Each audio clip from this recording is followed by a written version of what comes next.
Okay, so I get a good amount of emails from some of you guys sharing your experiences, asking for advice about a girl you like, whether it's a girl at school, a girl in your friend circle, a girl that you work with, or a girl that's your girlfriend.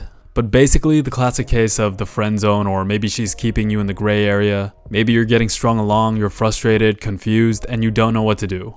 And I wish I could respond to every one of you guys. I'm sorry if I didn't. I try to whenever I can. Some of you guys send like long paragraphs and I kind of get the gist of it. But they're all more or less the same story, with the common denominator being you like a girl that's your friend that you have feelings for that are unreciprocated. Or you're kind of confused and she's leaving you in the dark and you don't know what to do or where to go. But basically the classic case of the nice guy, the friend zone, getting strung along, or just getting rejected. So I guess this video is for you. And I'm also guessing a lot of those emails came from my nice guy video. But first I'll preface with this. When a girl genuinely likes you, you'll hardly ever have to question whether or not she actually likes you. And 9 times out of 10, she knows that you like her or have feelings for her, especially if she's a friend. Now sometimes it's not all black and white, right? Sometimes it's kind of in a gray area where she's kind of on the fence. Where you guys are cool, you guys hang out, you spend time together, you go to the movies, you go on dates. It's definitely not platonic. And this is normally where you gotta work a little bit. This is where a lot of you guys tend to lose it, or at least from what I've read.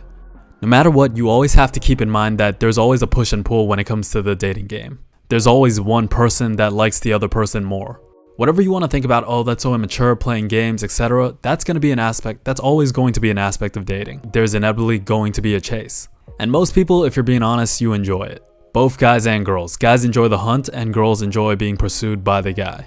But yes, generally when you get older, especially when you're in your 30s, it is a lot easier to just state your intentions right off the bat and say what you're looking for long term and see if you're compatible and save a lot of time.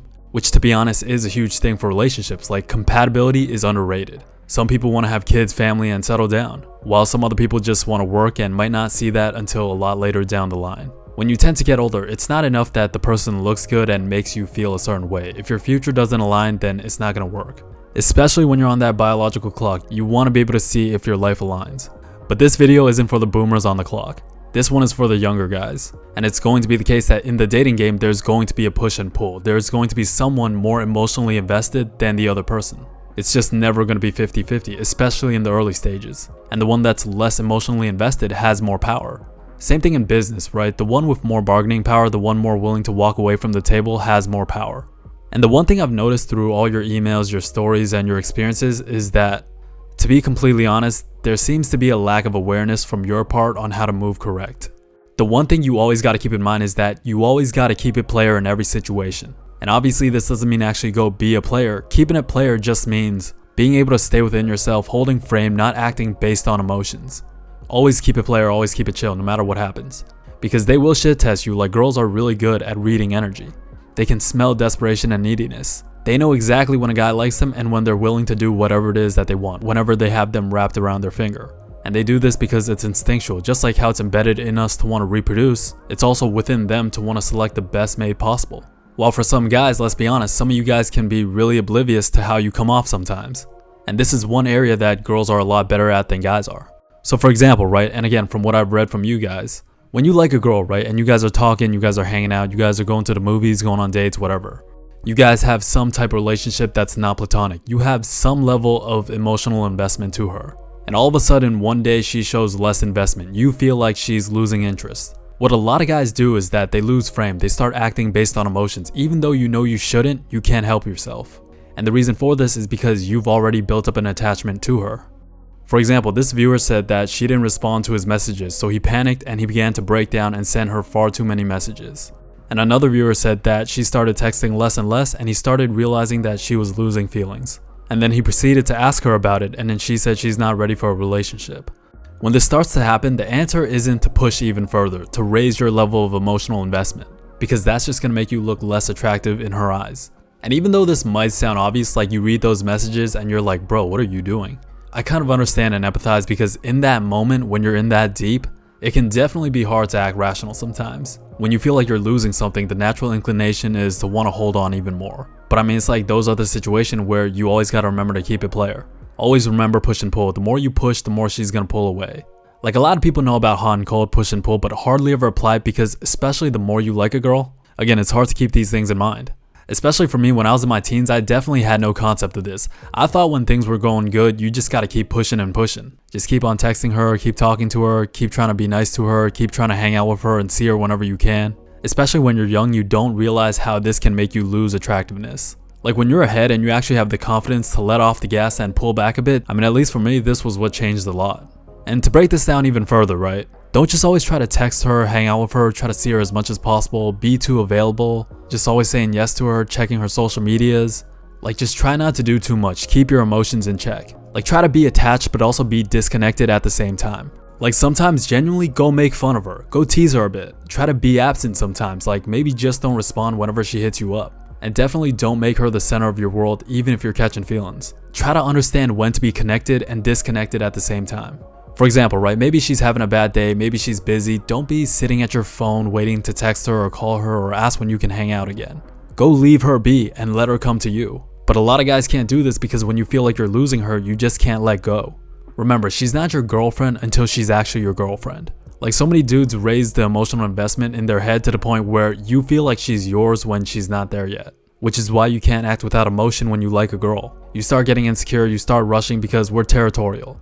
And to make things worse, sometimes the girl will give you an inch. Like she'll give you just a little bit of that reciprocation. And then you get excited, you take that dopamine boost, that serotonin boost, and you run with it. Like you gotta really be aware of that balance. A part of developing your game is understanding how you're coming off from her point of view. Like this is actually how you can stay ahead. And this is where awareness comes in. Imagine what it's like being in her position. Let's say you're a girl, right? Pause. And you have a guy friend, being you. And you guys are talking and you've always seen him as a good guy. He walks you to class, he always gives you a ride, he drives you to work, he's always there for you, he's a good guy. And most importantly, you know this guy likes you. I mean, they always do, whether they admit it or not. And you guys are talking and things aren't platonic, right? And all of a sudden, let's say you meet another guy, you start talking to another guy. Someone else piques your interest. And your guy friend, the guy who likes you, notices you responding less to him. And then he starts messaging you more and more, he starts hitting you up more. And there's a certain energy that kind of comes off of him. Again, as the girl, what are you gonna think? Naturally, you're gonna think, oh, he's kind of needy, he's kind of desperate, he reeks of insecurity. Things that exemplify quote unquote low value. And obviously that's the exact opposite of what they want out of a guy. So what are you gonna do, right? You're gonna pull away even further from him, hoping he takes the hint. Until eventually you gotta hit him with the, I think it's best if we just stay friends. Remember, everything you say and everything you do communicates value. Girls are always reading in between the lines. Most of communication is nonverbal. You know, from whether you know the sidewalk rule, how you treat their friends, how you treat their family, how you treat the restaurant waiter, whether you're consistently opening the door, etc. Girls always read into everything, especially when qualifying a guy. Like you gotta keep this in mind. Everything you do communicates your value as a guy. So 3 things so far just to recap. Number 1, always keep it player. Number 2, have the awareness on how you're coming off from her perspective. And number 3, everything you do always communicates value. Actually, I'll expand on communicating value a bit more. I'll give you an example.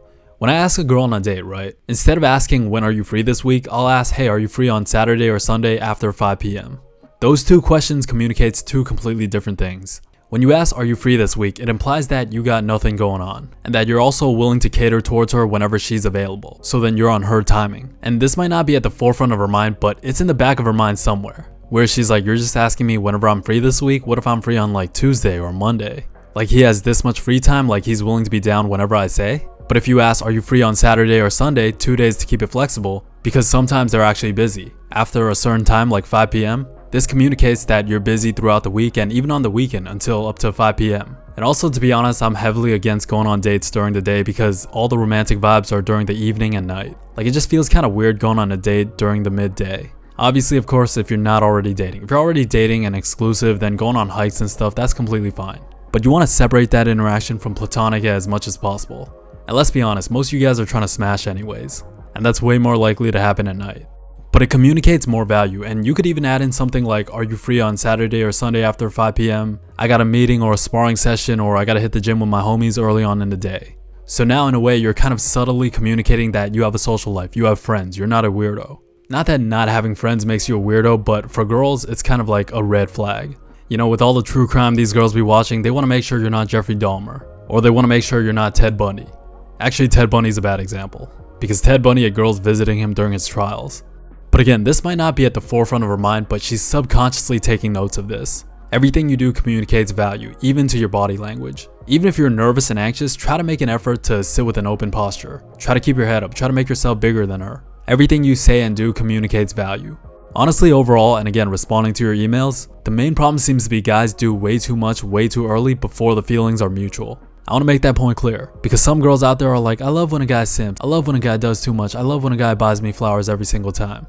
And it's like, no, you like the guy doing all that extra stuff when you already like him, when you're already attracted to him. If you're not attracted to him, that makes him come off needy and desperate. And I get it, right? When you're young and you got those passionate feelings and you work based on emotions and you want to wear your heart on your sleeve and you just want to give her your all because you really like her. But you have to know how to control that. I'm not saying that those feelings are bad. Go and feel every inch of those feelings. Like, that young love is definitely a feeling that you're going to miss when you get older. But you gotta stay within yourself. Don't act on those immediate feelings. The space between your stimuli and your reaction is where logic and wisdom lies. Understand how you're coming off and have the awareness to know when you're doing too much. And try to imagine her image of you from her perspective. You gotta try to mirror her energy a bit and play the game. Because some of you guys actually don't have a problem getting an interaction with a girl that's beyond just platonic. Like, from what it sounds like, a lot of you guys can get that initial spark or get that initial date. But then you just tend to lose it somewhere in the middle. And based on what I've read, it just sounds like it comes down to guys doing too much. You start pushing a little too hard. Somewhere in between, she loses attraction. Remember, it's always got to be a balance. Always keep it player. Remember, it's human nature to want what we can't have. Scarcity equals value, and this applies more than just your Econ 101 class. And also, know when to pull the trigger, because just like gambling, you gotta leave when you're up. You leave when the table's hot. When your connection is the strongest and you guys are vibing the most and you guys are feeling good and enjoying each other's company, when you guys are seeing each other the most. Like, you can feel that energy. It's almost tangible. It's hard to describe, but you know when the vibes are good. You're smiling at the text, and behind those pixels, you know she's smiling as well. Like, there's a certain energy when things are going well. You can feel it. Because some guys will either A, throw a Hail Mary when things are already fizzling out, kind of as a last resort to sort of salvage the situation, which, by the way, never works. Or either B, you just wait too damn long because you're scared. The longer you wait for anything, the less likely you'll ever do it. Just try to remember, when a girl likes you, you shouldn't have that hard of a time figuring it out. I think I'll leave this one off at that. I don't want to ramble too long. I know some of you guys got short attention spans. I'll probably end up touching on this topic again, but hopefully you got some from that. Probably make a Patreon soon, better line of communication. I can make content and talk about stories that aren't so YouTube friendly or might get me yellow marked. Plus, I know some people are watching these where I can't really go deep into the sexual stories. But anyways, thank you for listening. Hope you guys are doing well. Hope the new year is going well. Stay on your grind. We're going to go up together. I love you. I appreciate you. With that said, make sure you stay true, and I'll talk to you real soon.